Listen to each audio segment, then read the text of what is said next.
तो चलिए आज हम स्टार्ट करते हैं आपके हिंदी का कुछ महत्वपूर्ण क्वेश्चन। तो आपके हिंदी का पहला क्वेश्चन है कि मैं असहाय विवश बैठी रही, उठ गया छौना मेरा। यह जो है किस पंक्ति का शीर्षक है? तो यह जो है यह पुत्र वियोग से लिया गया है। तो आपका ऑप्शन नंबर क्या हो जाएगा बाबू? ए। तो आइए हम किस पे टिक आउट करेंगे? तो आपका ऑप्शन नंबर क्या होगा बाबू? ए। तो आपका आंसर सही है, आंसर क्या होगा? ए।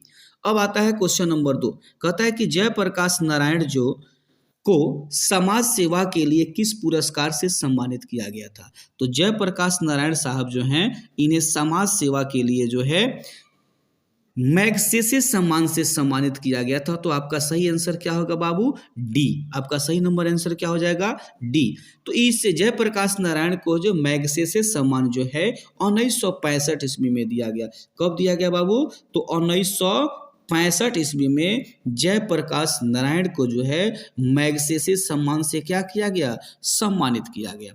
तो यह जयप्रकाश नारायण जो है इन्हें और एक सम्मान दिया गया था जो भारत रत्न के नाम से जाना जाता है। कौन सा रत्न है बाबू? भारत रत्न। और भारत रत्न से जो है जयप्रकाश नारायण को जो है सम्मानित किया गया था। और वह कब किया गया था? तो उन्हें 1998 ईस्वी में जो है भारत रत्न से सम्मानित किया गया था जयप्रकाश नारायण को। अब जयप्रकाश नारायण को जो है प्यार से जो है एक और नाम से पुकारा जाता है। तो उनका क्या नाम होता है बाबू? तो लोकनायक। उन्हें प्यार से हम क्या कहते हैं? लोकनायक कहते हैं। क्या कहते हैं? लोकनायक। क्या कहते हैं? तो लोकनायक उन्हें हम प्यार से क्या कहते हैं? बुलाते हैं। अब आते हैं हम आपके अगले क्वेश्चन की तरफ।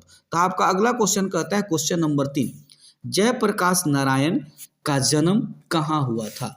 तो जयप्रकाश नारायण का जन्म जो है वह जो है सीताब दियरा सारण बिहार में हुआ था। कहाँ हुआ था बाबू? तो सीताब दियरा सारण बिहार में हुआ था। तो यहाँ पे आपका सही आंसर क्या हो जाएगा? तो आपका सही आंसर हो जाएगा ए। इस कंडीशन में आपका सही आंसर क्या होगा बाबू? ए। अब सवाल आता है कि जयप्रकाश नारायण का जो जन्म जो है वह सीताब दियरा सारण बिहार में जो हुआ था, कब हुआ था? तो यह जो है इसका करेक्ट आंसर होगा 11 अक्टूबर। कितनी तारीख को हुआ था बाबू? तो 11 अक्टूबर 1902 ईस्वी को जो है इनका जन्म कहाँ होता है? तो सीताब दियरा में, सीताब दियरा बिहार में इनका जन्म हो जाता है। अब हम आते हैं आपके अगले क्वेश्चन की तरफ।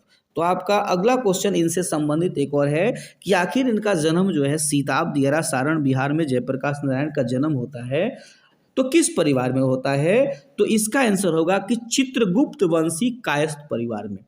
जयप्रकाश नारायण का जन्म किस परिवार में होता है? तो चित्रगुप्त वंशी कायस्थ परिवार में इनका जन्म होता है। और जयप्रकाश नारायण के पिता का नाम जो है हर्षु दयाल श्रीवास्तव होता है। क्या होता है बाबू?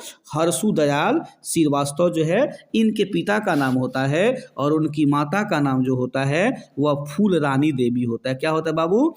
फूल रानी देवी उनकी माता का नाम होता है। और उनकी पत्नी का नाम जो है वह होता है छाया। उनकी पत्नी का क्या नाम होता है? छाया। हम आते हैं अब अगले क्वेश्चन की तरफ।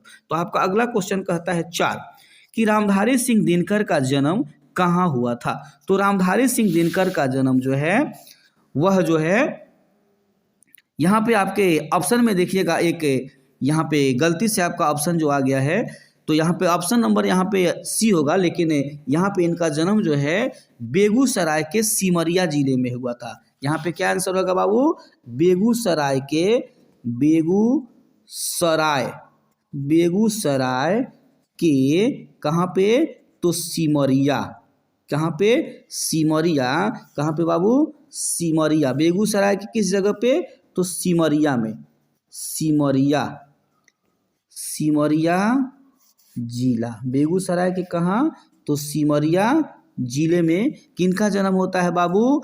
तो आपका जो है वह रामधारी सिंह दिनकर का जन्म जो है बेगूसराय के सिमरिया जिला में होता है। तो यहाँ पे ऑप्शन जो है आपका गलत है। यहाँ पे आप देखेंगे ध्यान से तो यहाँ पे बेगूसराय का सिमरिया जिला जो है इनका जन्म होता है। इनका जन्म जो है बेगूसराय के सिमरिया जिला में जो है वह कब होता है? तो इनका जन्म जो है 23 सितंबर 1908 को होता है। कब होता है बाबू? तो 23 सितंबर 1908 को जो है इनका जन्म होता है। कब होता है? 1908 में इनका जन्म होता है। अब आते हैं हम अगले क्वेश्चन की तरफ। तो वही कहता है कि रामधारी सिंह का जो जन्म जो होता है वो बेगूसराय के सिमरिया के रहने वाले तो होते हैं, लेकिन उनके पिता का नाम क्या होता है? तो उनके पिता का नाम होता है रवि सिंह और उनकी माता का नाम क्या होता है? तो मुनरो देवी। उनकी माता का क्या नाम है? मुनरो देवी। अब हम आते हैं आपके अगले क्वेश्चन की तरफ। तो आपका अगला क्वेश्चन नंबर 5 कहता है कि अर्धनारीश्वर की कलिप्त रूप क्या होती है? मतलब कलिप्त का मतलब होता है कल्पना करना, मतलब अर्धनारीश्वर की जो आप कल्पना जो करते हैं वह किस रूप में करते हैं? तो अब यहाँ पे एक सवाल बनता है कि अर्धनारीश्वर का मतलब सबसे पहले क्या होता है? तो अर्धनारीश्वर का मतलब होता है, अर्ध मतलब आधा और नारीश्वर का मतलब होता है नारी, अर्थात आधा स्त्री और आधा नारी का रूप। तो यहाँ पे जो है किसके साथ था बाबू? आधा स्त्री और आधा नारी का रूप, तो वह शंकर और पार्वती के साथ होता है। तो यहाँ पे सही आपका करेक्ट आंसर क्या हो जाएगा? सी। तो हम टिक आउट किस पे करेंगे? सी पे। अब आते हैं हम आपके अगले क्वेश्चन की तरफ। तो आपका अगला क्वेश्चन नंबर कितना कहता है? 6। तो आपका अगला क्वेश्चन कहता है 6 कि रामधारी सिंह दिनकर को किस रचना पर ज्ञानपीठ पुरस्कार मिला था? मतलब रामधारी सिंह दिनकर साहब जो हैं आखिर उन्होंने कौन सी रचना जो किया जिसकी वजह से उन्हें जो है ज्ञानपीठ सम्मान से उन्हें सम्मानित किया गया? तो उन्होंने जो है उर्वशी की रचना की थी। किसकी रचना की थी बाबू? उर्वशी की। तो आपका सही ऑप्शन होगा क्या?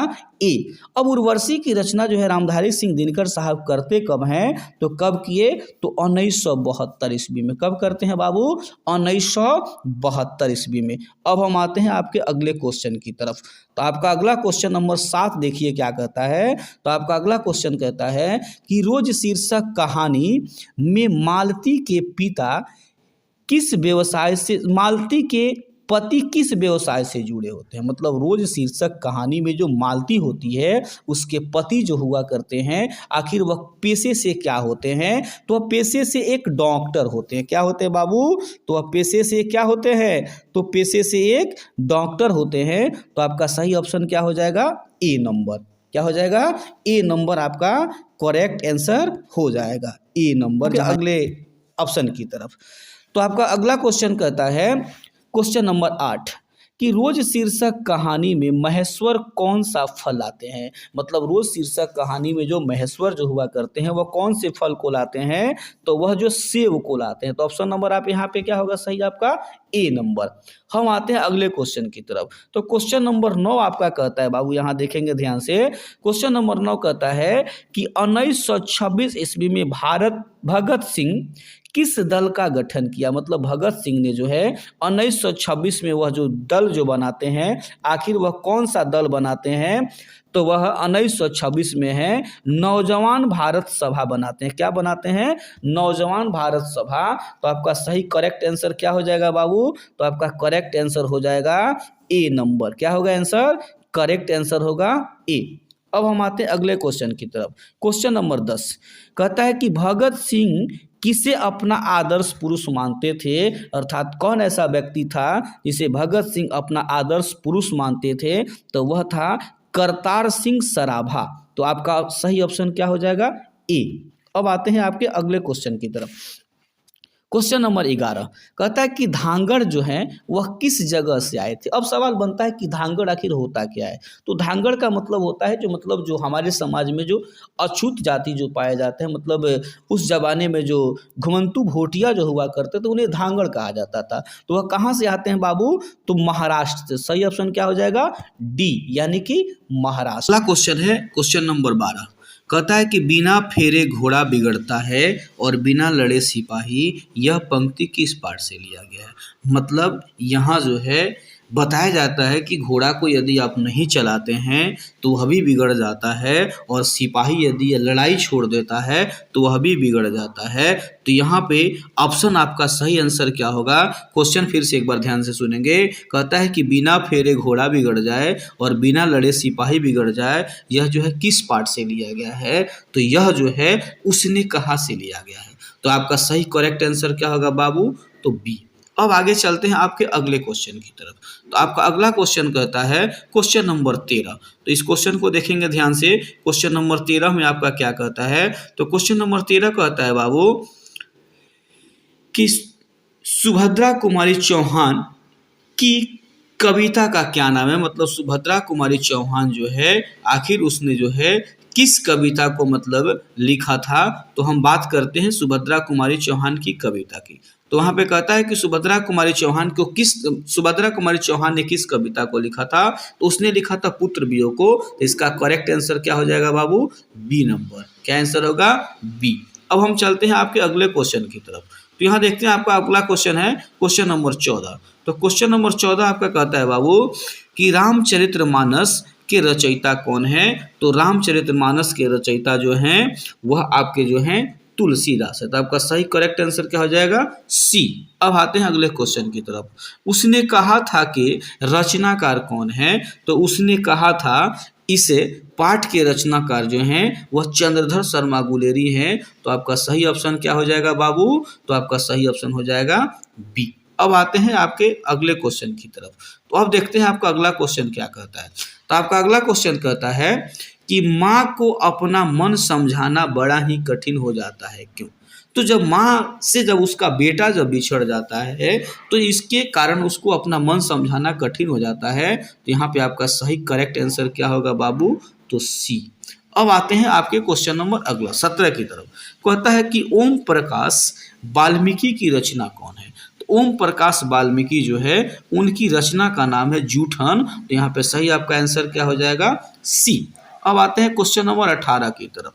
क्वेश्चन नंबर 18 कहता है कि लहना सिंह किस कहानी के पात्र हैं। मतलब लहना सिंह जो है वह किस कहानी से संबंध रखते हैं। तो लहना सिंह जो है उसने कहा था, इससे संबंध रखते हैं। तो आपका करेक्ट आंसर क्या होगा, बी। अब आते हैं अगले क्वेश्चन की तरफ। तो अगला क्वेश्चन कहता है कि बातचीत साहित्य की कौन सी विद्या है। तो बातचीत जो है निबंध है। तो आपका सही करेक्ट आंसर क्या होगा, सी।